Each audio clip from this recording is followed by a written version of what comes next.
Alright guys, we are back with another episode of Made in Abyss here. We have episode 12 up and ready to go, the second last episode of this season. Last episode, it was Nanachi. She was healing up Rico. Regu, he was collecting the supplies, and he learned a little bit about Nanachi. I forgot to talk about it in the end of the last one, but I do realize that I did actually get it correct about Nanachi being like a person who turned into a creature because, they lost their humanity. Same thing with Midi. I guess I talked about it a little bit during the episode, but, still, I'm pretty smart that way. But yeah, no, that's really intriguing stuff. And it's cool that apparently Nanachi, she's like the only one that kind of kept her intellect, her memory, whatever you want to call it. Yeah, I'm interested to learn a lot more about her, and I hope that's this episode. So, let's just hop right into it and see what happens. Let's go.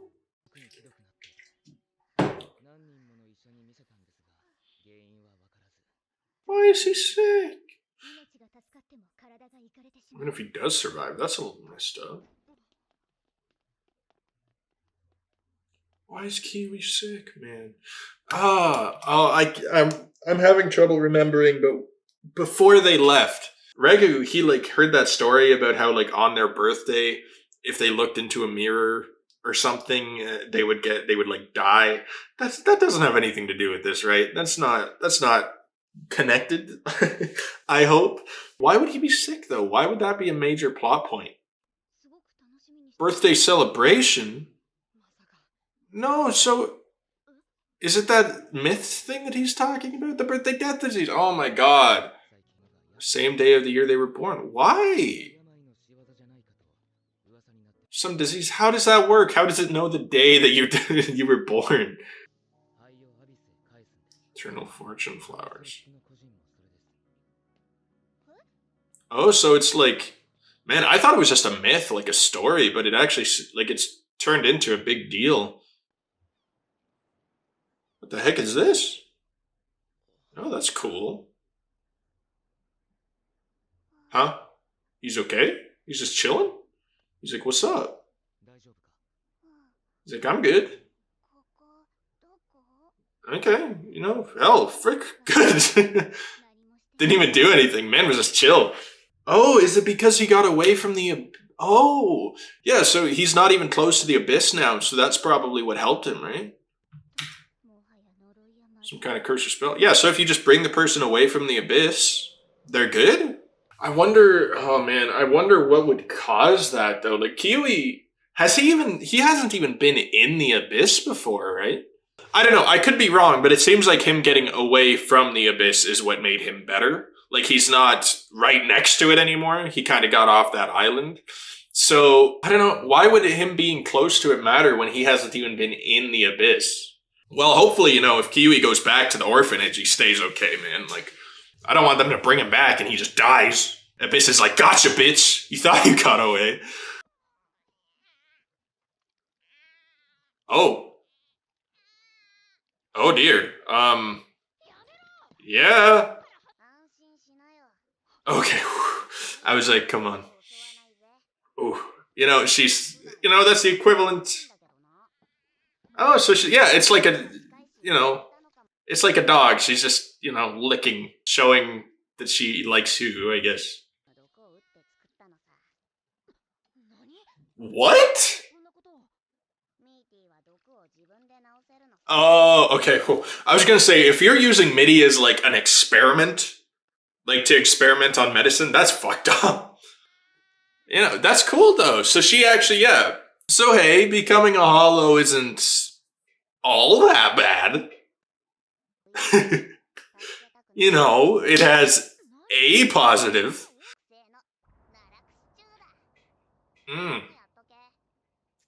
Yum. Yeah. Well, I mean, I don't know. It had fish. Fish can be good in few cases. Fishy, I mean... Oddly fishy. What are you talking about? It was literally a fish. Of course it's gonna have fishy. I mean, hey, man, maybe it's delicious. Yeah, give her a try. Hey, tell me it's good. Come on. No. No. Oh. Oh. Oh. Hey, man, just force it down. Yeah, man, make her feel good. Oh, yeah, she's just used to it, man. You gotta eat what you gotta eat down here to stay alive. I can't blame her.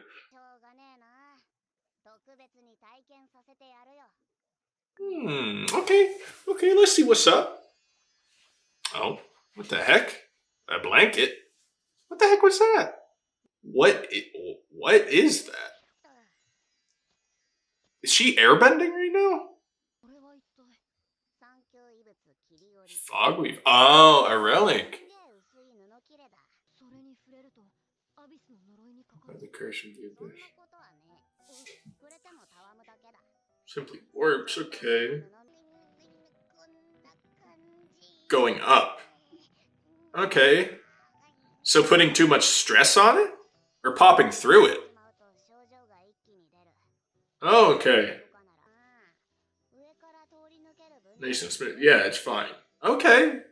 I don't even, this is all very informative, but I don't know what to say. Like, how do you even, okay, it's good to know that it's acting like a fog, or like a layer of a blanket, I guess. But, yeah, how do you still, no matter what, you're going to break through it, right? I'm trying to think of a way that they can use this to, not get affected by it going upwards, but if this layer is everywhere, whatever you do, you're going to break through it, right?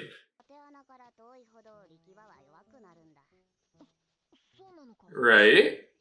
And maybe being close to the flowers of fortitude?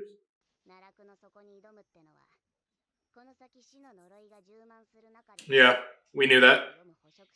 Can predict the future. That's awesome. Yeah, that's great. Yeah, it can literally just tell what we're gonna do. Oh. Oh.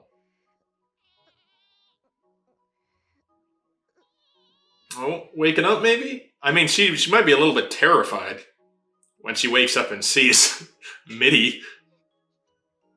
Oh. Oh, God. Is that Rico? Oh, God. What the fuck am I...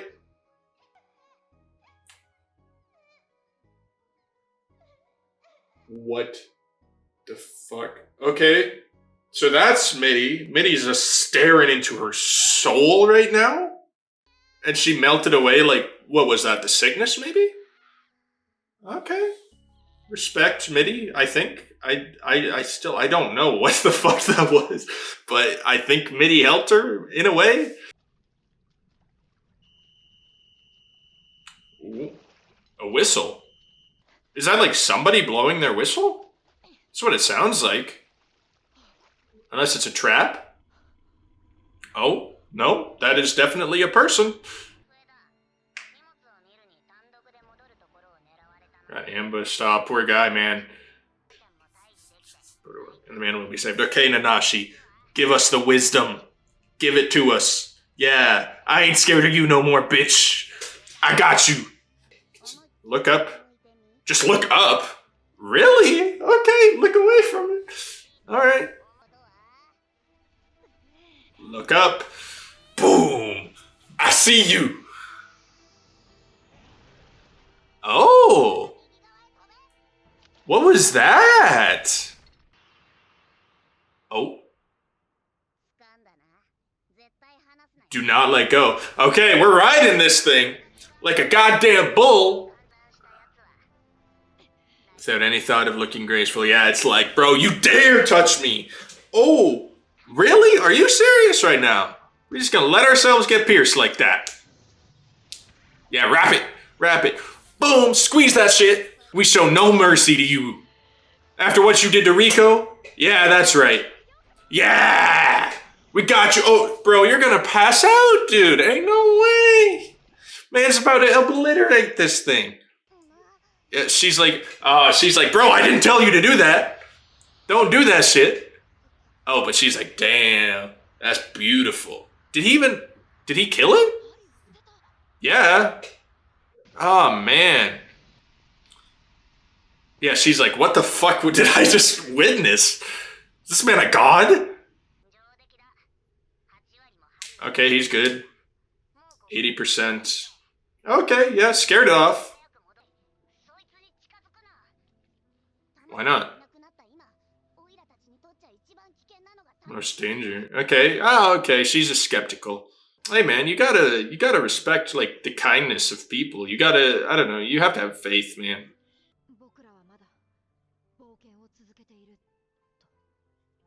Yeah.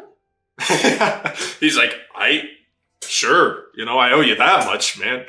If that guy, if he immediately attacked Regu after he saved his life, then yeah, just fucking kill him. Honestly, that's all you got to do. If he could kill Regu somehow, respect to him. Actually, that'd be impressive. Yeah. Oh man, I hope.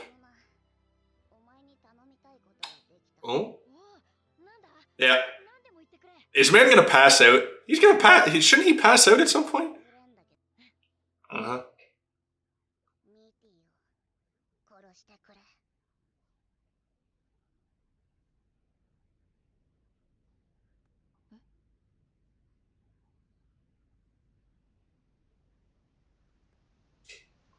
They do not. They are relentless on this psychological warfare that they are putting us into here. She wants us to. Is it like what to put her out of like obviously Nanachi doesn't want to just kill Midi. It's either to put her out of her misery or so that she doesn't have to continue surviving. Like maybe Nanashi does want to come with to the bottom of the abyss, but knows that Midi can't. But probably Midi can't survive on her own. So I don't know. I'm hoping it's to put her out of her misery. Like it kind of seems like in that form that she's in, she's just not like. It seems like it would be painful. It would be kind of a form of torture almost, being stuck in that. And even with that one scene we saw of like Rico and Midi together, I don't understand it, but it was like Midi was just kind of looking at Rico, being like, I don't know, connecting with her in a way. And that eye that like I think represented Midi, it looked like it was in pain. It looked like it was like suffering. So maybe that's what Midi wants too. Maybe Midi wants put out, like, I don't know.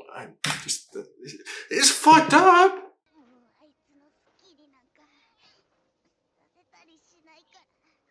Yeah.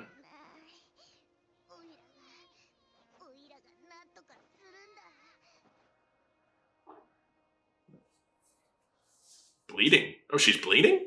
What happened?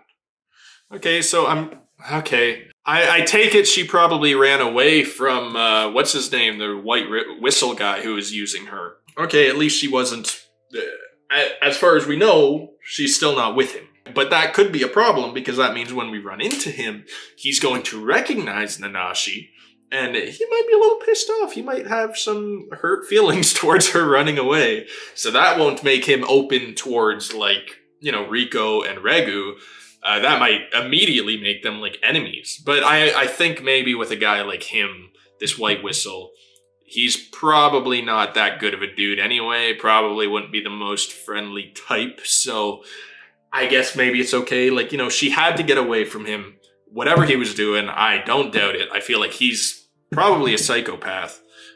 So yeah, she did what she had to, brought Midi with her. But that makes me really, really wonder why she just wants to put Midi like down, put her out of her misery. And that's still what I'm going with, is that it's a way of putting her out of her misery. Because yeah, it just makes sense. Like Midi, she could, like I said last episode, she could easily remember everything. Like maybe she didn't lose her intellect. Maybe she knows everything that she once was, that she wanted to be, her dreams, her hopes, all that stuff. But she's stuck in this body and she can't do anything about it anymore. So yeah, like, if I was in that situation, I'm sure if most people were in that situation, maybe they would want to get put out of their misery too. Yeah, and maybe Nanashi knows that. She just hasn't had the strength because, hell, we just saw that she's been with her for a long time. I don't know, she escaped with Midi.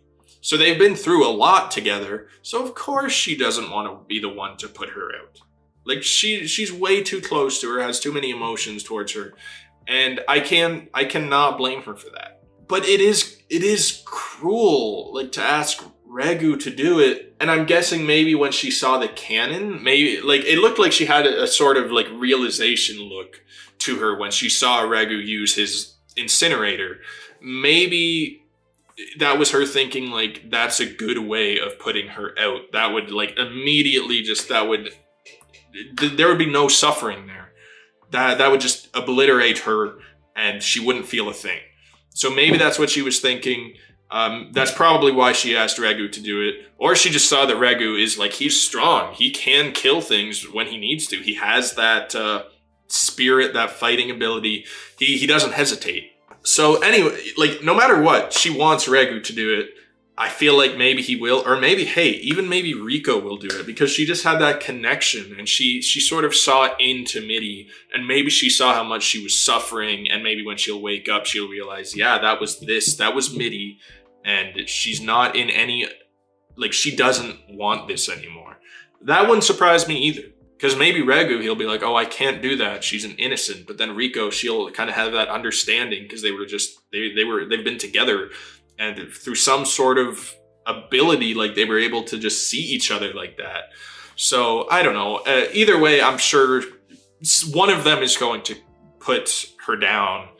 And that sucks, because Mitty, yeah, she's still a person. She's not just, like, even if she was just an animal, like, I don't want to see some animal get killed just because, because it's in pain. That's really the only good reason to do it, is because they're in pain and there's nothing you can do about it. That is a tough situation. I do not feel good for Regu, because he has to make that decision. He has to be the one to either decide, no, I'm not going to do it, and I'm going to leave her to be in this form and suffer, or he has to decide to do it, to help. And I think we know what the right decision is, because Nanachi, she is Mitty's friend. If anybody, she knows what's best for her. So we know what the right decision is, I think. But man, even after just meeting Mitty, like, last episode, it's like, come on. I don't want to see anything get put down like that. But I understand it. It's so ridiculously complicated of a situation that, like, that sucks that, like, oh man. And you have to remember that, like, Rico and Regu, they're kids, dude. They're kids going through this. Oh, so depressing sometimes, dude. I don't know what the fuck to do, dude. I don't know what to think about this show anymore, man. Like, I love it. I love this show, but god dang, it is depressing. And, like, that's only started. I don't know. Just whatever happens there, I'm sure they'll make the right choice. But, yeah, if Nanashi's to come with us, I don't think Mitty can come. So I feel like that's kind of going to have to happen. But, Nanachi, let's move on from that depressing ass predicament. But no, Nanachi, I do hope she comes with us, because she's helpful. Yeah, she knew what to do about the freaking orbed piercer. She knew everything that Regu had to do in order to fight it. And yeah, he was good. He followed the orders. He did get emotional and he blasted the thing with the incinerator. I don't know if that was predicted by, Nanachi. Like, no, Nanachi, she would be a hell of a help coming with us. And, I would just look forward to that dynamic. I think, Rico and Regu, they're getting by, but they really need some more help when it comes to the survival facts, like what to do, what to avoid, where to go. All that sort of stuff. And she has this whole information. She knows the curse so well. And she was explaining it to us, but I'm trying to think here, like, is there a way of them avoiding the curse of the abyss? I don't think so, because if there was, well, I don't know. Didn't she just say, though, that, like, she doesn't want to go up because people would, like, capture her?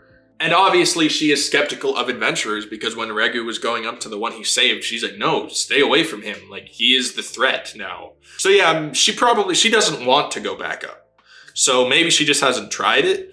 But yeah, if she knows the curse that well, then maybe she does know a way of avoiding it, because she knows how it works. She knows, like, it's like this blanket that, like, once you pierce it, you get the effects. As long as you stay in it, then that's okay. And that makes sense, because, when you think of a relic like the cradle that Ozen has, that thing probably, it's the thing that's breaking through the abyss blanket. So it's taking like the brunt of the hit. Of course, you know, Rico, when she was inside it, she still got the effects. But no, that makes sense that, you know, if you have something around you that is built to do something like that, then yeah, you know, it would take the brunt of it and you'd be better. Like when your head and your chest they pierce it, that's when it's like, you know, that kills you. So no, that is really cool. I hope that maybe like there's a way of doing that so that maybe they don't get affected. Maybe Rico can go up back to the top and, you know, once their adventure is over, because like I said, it really seems like Liza, she might be dead. I don't know if there'll be anything down there for Rico when she gets down there. So you know, if she has to come back up, maybe there's a way of beating that blanket, of not breaking it. But I don't know how, because eventually you would have to, like even at the very top, the curse, there's no curse there. So like eventually you have to break through it, unless there's, you know, something like the cradle that you can wrap yourself in and just avoid it. Maybe. I don't know. Well, you know, Ragu, he avoids it by being the robot, I guess. I don't know. Or it could have something to do with like the writing, because we know on the cradle there's a bunch of like writing and, you know, just scribbles and stuff that probably they're the things that divert the effects of the curse, all the carvings and whatnot. And then we know with Ragu, it might not have any effect, but his helmet, it has those like that dial thing that comes up with like symbols and stuff. I wonder if that has something to do with him not being affected, because probably when he came out of the abyss, when he goes up, he's always wearing his helmet. Maybe if he wasn't wearing his helmet, I can't remember if there was a point where he without his helmet. Maybe I don't know. It's hard to say. Maybe at the beginning of the series when he was like with the other orphans, he didn't have his helmet on and he was still okay. It's hard to say, but I do wonder if there's something with those carvings or those signals or those runes, whatever you want to call them, that, I don't know, diverts the effects of the curse and like lets you go up unharmed or less unharmed. And then there's the whole thing with the curse, or not the curse, or maybe the curse, the sickness that's affecting the people up top, like Kiwi. He was sick, but when he got away from the abyss, he was okay. That makes me wonder if it's like a part of the curse, maybe. Maybe the curse is like rising and it's affecting people. Maybe it's affecting like younger people first. But why would it always be on their birthday? I don't understand that. Why on their birthdays are people getting sick? Like at first I'm thinking maybe the curse is like rising out of the abyss and it's affecting like the younger people first because, you know, their systems are weaker. But how would the birthday thing come into effect? Why the hell would that matter? Because that makes sense, because obviously it's something with the abyss that is causing the sickness. Because as soon as Kiwi got away from it, he was good. He was healthy. He was fucking perfectly fine. So, fuck these mysteries, dude. And I know they're not even gonna get resolved soon. Oh, well. Too many mysteries, man. Way too many mysteries. I'm loving it. I am, but god damn. Like, there's so many that I know not all of them are gonna be resolved. Probably even in season 2, because the manga is still ongoing. It's probably going to be a while until we get a lot of the answers that we want. And that sucks to think about, but hey man, I'm still in it. I'm still continuing on with this, and I'm going to be so damn confused by the end of it. But hey man, we're getting there. But hey, you know, it'll get resolved eventually, so it's intriguing. Like I said, it's fucking intriguing, man. They're doing a great job. The author is doing a fantastic job of this mystery, this thriller. But no, that was a good episode. We learned a lot about the abyss. Learned quite a bit about Nanachi too. She hasn't told us anything, but from the flashbacks and from everything else, we can kind of tell what kind of person she is and what she's been through. So I'm very, very interested in seeing what else they do with her character. I'm hoping she sticks with us. I imagine she will, because they're not just going to leave her behind, right? I don't think. They've kind of fleshed her out in a way. So I feel like she'll come with us at this point. And yeah, I don't know. I think maybe next episode Rico will wake up. It seems like she's getting better. She's healing up a bit. Hopefully, you know, I am kind of missing her a little bit. So, and what is that? That's 13. So that's the last episode, next episode. Okay, so yeah, she'll wake up. She'll almost definitely wake up. And yeah, no, I'm looking forward to that. Seeing maybe the dynamic between these three. Hopefully Rico likes Nanachi. I wonder if there'll be a bit of drama there. I don't think so. she'll be interested in her. She'll be like, yo, what the heck are you? She might actually, yeah, Rico might know a little bit more about what a hollow is than Ragu does, so maybe she'll have some more information to drop on us too. But yeah, no, I'm looking forward to it. So yeah, that was a great episode. So yeah, if you guys enjoyed it too, please be sure to drop a like, subscribe to the channel if you want to stay updated on this series or any of my other series that I'm currently doing. You can drop a comment down below, your thoughts on the episode, the video, the series, whatever you want to say, just no spoilers, please. And yeah, I do have a Patreon linked down below if you want to help support the channel just a tiny bit more, gives you early access to the videos. And yeah, that is highly appreciated if you look into that. So yeah, that is going to be it from me. So I hope you all have a wonderful rest of your day, and I'll talk to you all later. Peace.